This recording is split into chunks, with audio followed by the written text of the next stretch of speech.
So I'm doing a video for my assignment week 4 for Introduction to Instructional Technology, and this video or this week was about what I liked, what websites I liked and which ones would I use in my classroom. I honestly would have to say that I loved 4Teachers, PBS, and Dell. I liked 4Teachers because it reminded me how learning can really be fun, and I can do it with all the kids. And if I want to go over a specific part in math or English or science that I taught them, I can go over it with videos. I can go over it with videos in PBS, but I can also go over it with games, such as in 4Teachers. The website was really fun to navigate. I think it would be a very easy way to take those games and infiltrate them in an everyday learning with my kids.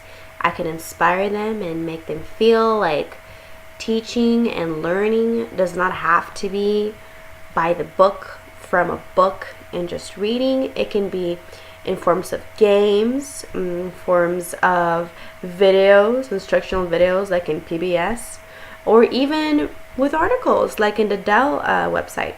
I liked Dell because I didn't expect that Dell would have so much information on education and different educational videos, and also how I can implement technology in my classroom. I thought it was very neat, the fact that there's a lot of articles about different ways I can introduce the IT world to the children. I also would like to say or mention a couple of things I didn't really like. A couple of them were the websites that were posted. For example, the one on here it says Classroom 2.0. I didn't like that website much because to me it seemed a bit saturated, and it wasn't easy to navigate for me, and I wouldn't like using something like that in my classroom because it would not only confuse me, but it would confuse the other children. For Scholastics, I wouldn't really use that website either because I would rather go to the library and get some books.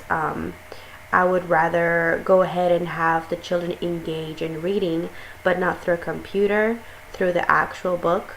Of course, it can be an upside to that, since children can actually read books from apps, from tablets. And we need to also, as teachers, be very mindful of that and open-minded, be able to try different things. For the phone and tablet apps, I really liked the Quizlet app. Personally, I use that app a lot because it helps me learn what are the different answers, different questions that I might have in a test, or it helps me really understand and memorize the information I learned. So I wanted to make this video to explain what I liked and what I didn't like. And I for sure will be using a lot of games. I think games is a very good way for children to appreciate the things they're learning. Also, we'll use a lot of videos for sure.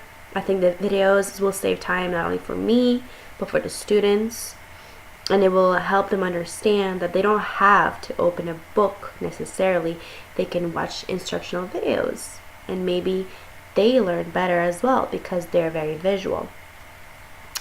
I also wanted to say that for this week, I learned a lot, and there are definitely a lot of websites that I will keep using in my own classroom whenever I get one. And I want to thank the teacher for sure for showing us those beautiful websites and beautiful information that will make us grow as educators and learn more and easier, to make it easier for us to use technology in our own classroom. Thank you very much.